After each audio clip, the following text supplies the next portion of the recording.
दोस्तों, कुछ लोग ऐसे होते हैं जिनके मन में गंदे और वासना के विचार उठते रहते हैं। मित्रों, आज के इस वीडियो में हम आपको एक कथा के माध्यम से बताएंगे कि स्वयं बजरंगबली हनुमान जी ने गंदे विचारों को रोकने की वह कौन सी बातें बताई हैं। तो चलिए मैं आपको वह कथा सुनाता हूं। एक बार नारद जी जब इंद्रलोक गए तो उन्होंने देखा कि इंद्रदेव रंभा उर्वशी मेनका के साथ भोग विलास में मग्न थे।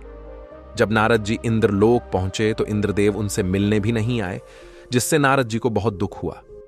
तब उनके मन में एक प्रश्न उठा कि लोग विषय भोग में इतना क्यों व्यथित हैं। तब उन्होंने सोचा, अगर कोई ऐसा हो जिसने अभी तक विषय भोग ना किया हो, वही मुझे इस प्रश्न का उत्तर दे सकता है।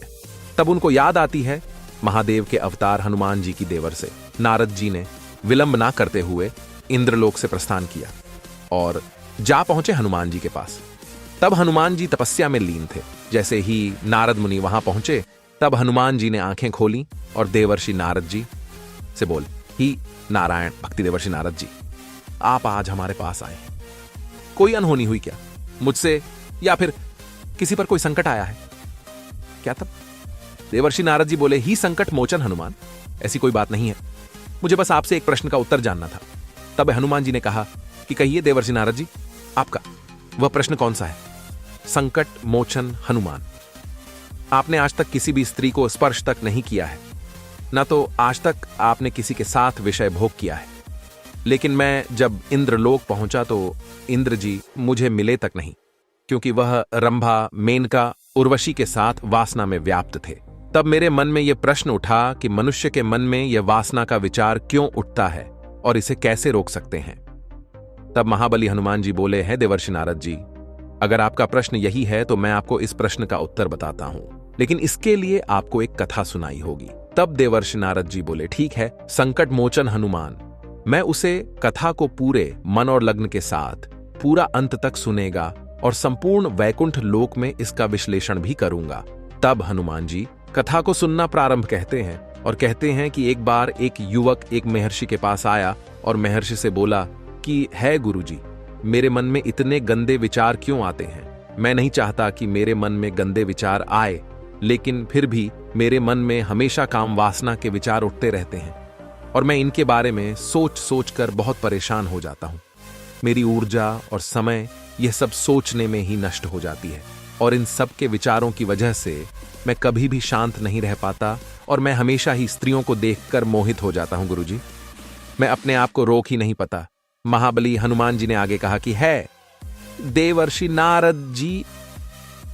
वह महर्षि मुस्कुराए और उन्होंने उसे युवक से पूछा, क्या तुम्हें पता है यह काम वासना होती क्या है? दोस्तों, कहानी को आगे देखने से पहले चैनल को लाइक करें, सब्सक्राइब करें। कहानी पर आते हैं। उसे युवक को कहते हैं कि है युवक, जैसे अगर तुम्हारे पास धन की कमी है तो तुम में धन पाने की वासना उत्पन्न हो जाएगी। तो वासना कुछ और नहीं, बस एक प्रकार की कमी है जो एक प्रकार की जरूरत का एहसास दिलाता है, और जब यह जरूर शारीरिक हो तो हम इसे काम वासना का नाम देते हैं। युवक ने महर्षि को कहा कि गुरुजी, मुझे काम वासना का मतलब तो समझ में आ गया। अब मुझे यह बताइए कि यह आरती कहां से है और कैसे आती है। हनुमान जी ने आगे कहा कि है देवर्षि नारद जी। तब उसे मार्च ने कहा कि काम वासना कहीं से आती नहीं है, यह तो हमारे अंदर ही होती है और इसका होना तो जरूरी भी है, तभी तो मानव जाति का विस्तार होगा। अब उसे युवक ने कहा, जब यह हमारे अंदर ही है और जरूरी भी है तो फिर लोग इसे गलत क्यों बोलते हैं? तब उसे महर्षि ने कहा कि यही तो समस्या है, लोगों ने काम वासना को गलत तरीके से सोच लिया है, इसे छुपाने की दबाने की कोशिश करते हैं। काम वासना गलत नहीं है, बल्कि काम वासना का गलत तरीके से प्रयोग करना गलत बात है। लोग जिससे प्रेम करते हैं बस उसी के लिए जीने लगा जाते हैं, उसे पाना ही क्या तुम्हें पता सोचते रहते हैं, पर यह सब गलत है। हनुमान जी है और जरूरी भी, तो फिर लोग इसे गलत क्यों बोलते हैं? तब उसे महर्षि ने कहा कि यही तो समस्या है, लोगों ने काम वासना को गलत तरीके से सोच लिया है, इसे छुपाने की दबाने की कोशिश करते हैं। काम वासना गलत नहीं है, बल्कि काम वासना का गलत तरीके से प्रयोग करना गलत बात है। उसे पाना ही उनका अपना मार्ग बन जाता है और उसी के बारे में हमेशा सोचते रहते हैं, पर यह सब गलत है। हनुमान जी ने आगे कहा कि है देवर्षि नारद जी। महर्षि ने युवक से कहा क्या तुम्हें पता है जानवरों में भी काम वासना होती है? इस वक्त में उत्तर दिया, हाँ गुरुजी, जानवरों में भी काम वासना होती है, क्योंकि जानवर भी तो आखिर अपने वंश को आगे बढ़ाने के लिए माता के साथ में विचार करते हैं। उसे महर्षि ने आगे कहा कि हम जानवरों की काम वासना को गलत क्यों नहीं कहते? गुरुजी, मुझे इस प्रश्न का उत्तर नहीं पता। युवक आगे कहता है कि महात्मा, आप ही मुझे बताइए। जानवर अपनी काम वासना का प्रयोग आनंद प्राप्ति के लिए नहीं करते, वह तो सिर्फ संतान उत्पत्ति करने के लिए काम वासना का उपयोग करते हैं। जानवरों को प्रकृति ने इतनी समझ नहीं दी है कि वह काम वासना को अपने सुख का आधार बना सके। नुमान जी ने आगे कहा कि वह महर्षि आगे बोला कि मनुष्य अपनी समझ के बलबूते पर प्रकृति में पाई जाने वाली प्रत्येक वस्तु को अपने सुख के लिए प्रयोग करता है। हम इंसानों ने ही काम वासना को अपने सुख का साधन बना लिया है, परंतु प्रकृति ने तो इसे हमें अपने वंश को आगे बढ़ाने के लिए दिया था। लेकिन प्रत्येक इंसानों ने इसे अपने जीवन का परम लक्ष्य बना रखा है, और इस तरह से काम वासना का आ जाना गलत है, और इस तरह से काम वासना का आ जाना गलत है।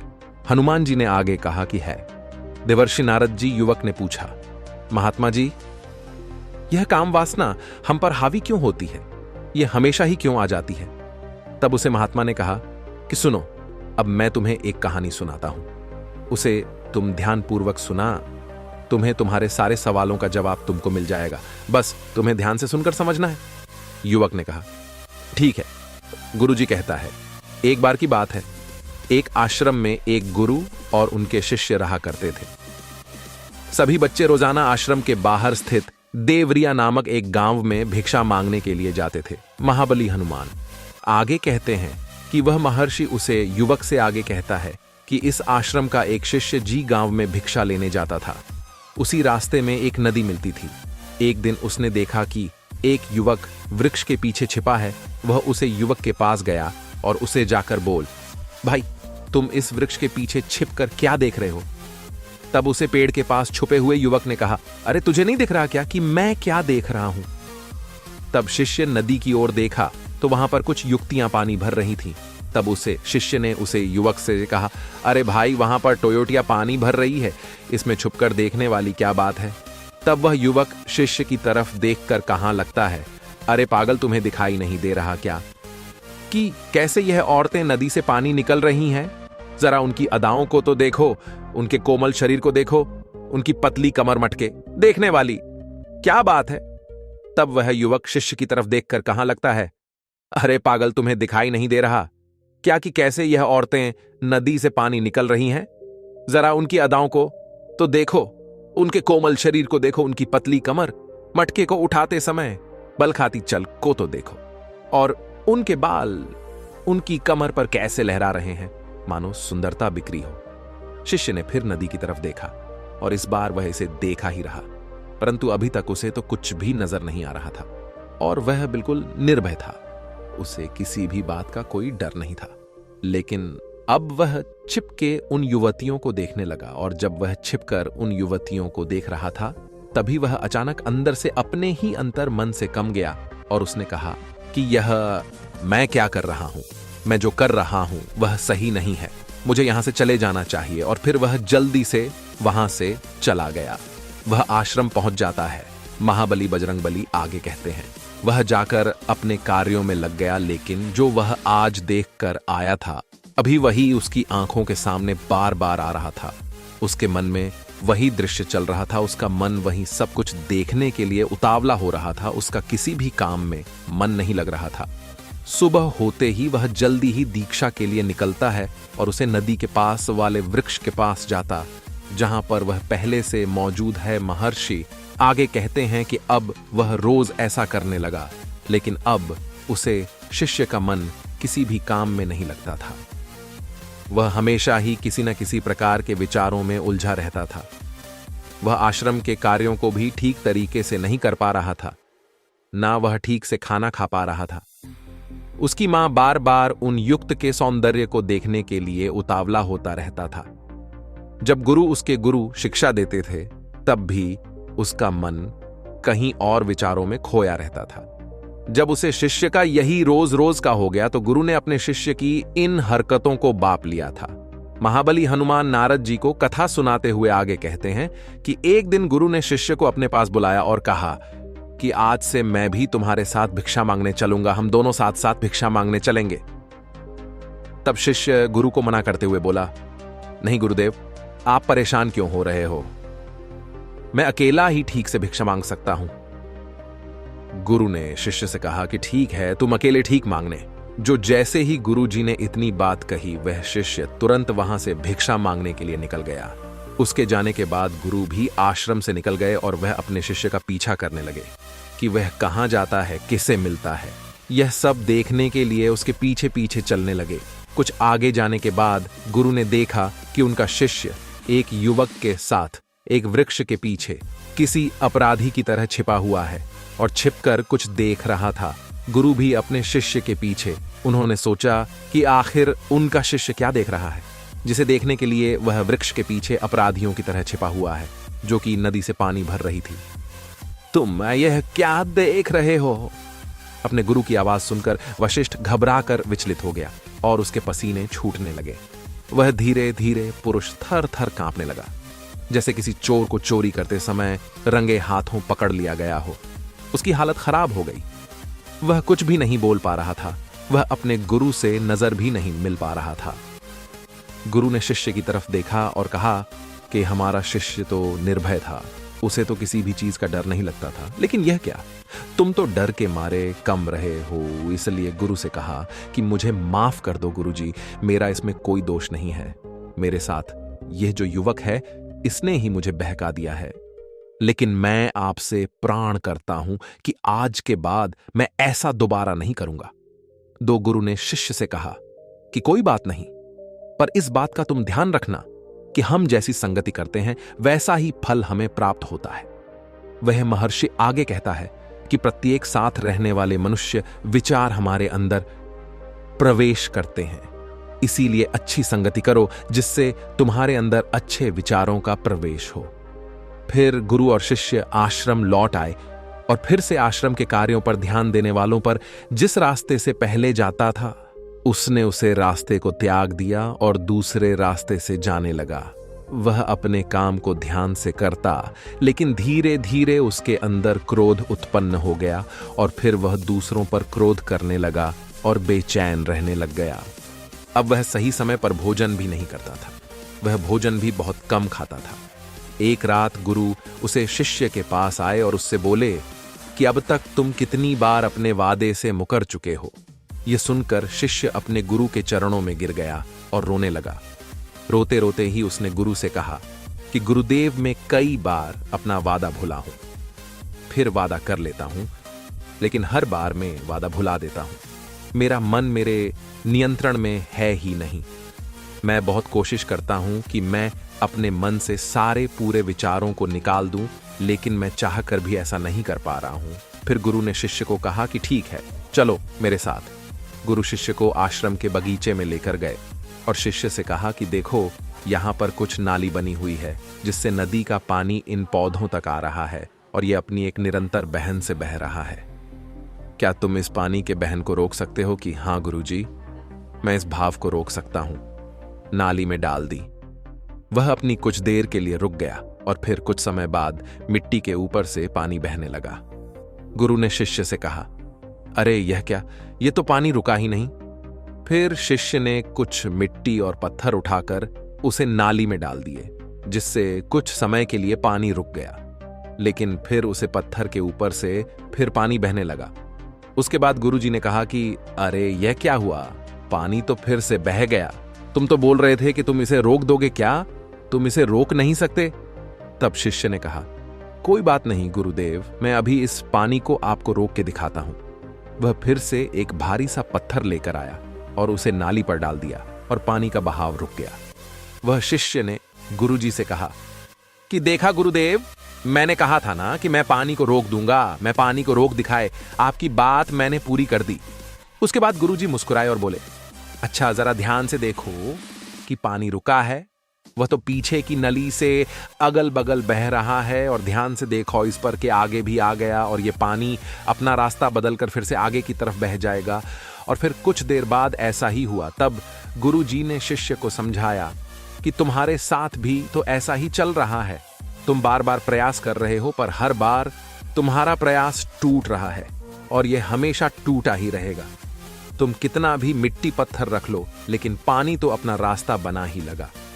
यह सब देखकर शिष्य ने गुरु से कहा कि हे गुरुदेव, क्या आपके पास कोई तरीका नहीं है जिससे मैं गंदे विचारों को रोक सकूं और यह मेरे मन में ना आए। गुरुजी शिष्य को एक नदी के पास ले गए, जहां से उसे बगीचे में पानी आ रहा था। गुरु ने शिष्य से कहा है, अगर हम यहीं से उसे रास्ते को बंद कर दें जहां से पानी बगीचे में जा रहा है। तब शिष्य बोला, मैं इस पानी को यहीं से बंद कर देता हूं, तब आगे की नली में पानी जाएगा ही नहीं। फिर शिष्य ने नदी से जाने वाले रास्ते में बहुत मेहनत करके पत्थर और मिट्टी डाल डाल के बंद कर दिया और गुरुजी से बोला कि गुरुदेव, मैं पानी को बंद कर दिया है, अब यह पानी बगीचे में जाएगा ही नहीं।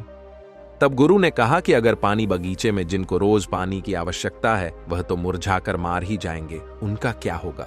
क्या तुम इस बात को समझ पाए हो कि हमें किसी भी चीज को रोकना नहीं है, बस हमें हमेशा संतुलन बनाए रखना है। कम पानी से भी पौधे नष्ट होते हैं और ज्यादा पानी से भी पौधे नष्ट होते हैं। हमारा जीवन संतुलन से ही चलता है।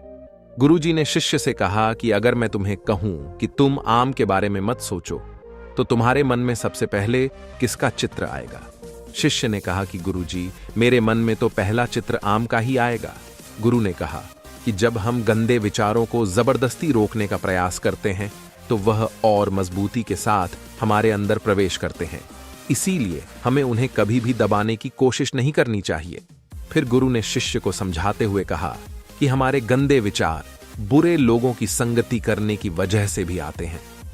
कई बार ऐसा होता है कि कम भाव हमारे अंदर होता ही नहीं है, लेकिन कुछ अश्लील लोगों के साथ दोस्तों, आगे कहानी देखने के पहले चैनल को लाइक करें, सब्सक्राइब करें प्लीज। दोस्तों, अब कहानी पर आते हैं कि गुरुदेव, आप सब कह रहे हैं मैं अपने मार्ग से भटक गया था।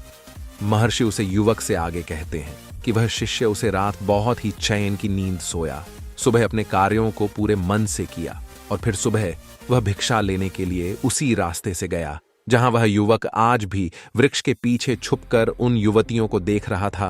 वह शिष्य नदी पर गया जहां वायुयान पानी भर रही थी। उसने उनसे पानी मांगा, उनमें से एक ने उसे पानी पिलाया और उसे शिष्य ने उनके चरण छुए। शिष्य को उन्होंने आशीर्वाद दिया कि तुम्हारा कल्याण हो। उसका मन सकारात्मक ऊर्जा से भर गया। उसके चेहरे पर मुस्कान आ गई थी, जैसे उसे शिष्य को कुछ खोया हुआ वापस मिल गया हो। वह वापस अपने रास्ते से जाने लगा। तभी पीछे से वह युवक आ गया जो वृक्ष के पीछे छुपा हुआ था। अरे भाई, क्या बात है, आज तो तुमने नजदीक से दर्शन कर लिए, तुम तो मुझे भी आगे निकल गए। तब शिष्य ने कहा कि हम हमेशा दूसरे के दर्शन करने में ही व्यस्त रहते हैं, अपने दर्शन कर ही नहीं पाते। तुम कब तक इस वृक्ष के पीछे छुपते रहोगे? किसी को पसंद करते हो तो उससे कह दो, अगर वह भी तुम्हें पसंद करती है तो शादी कर लो, और उससे पहले तुम कुछ बन जाओ, अपने आप को पहचान लो। ऐसे अपना समय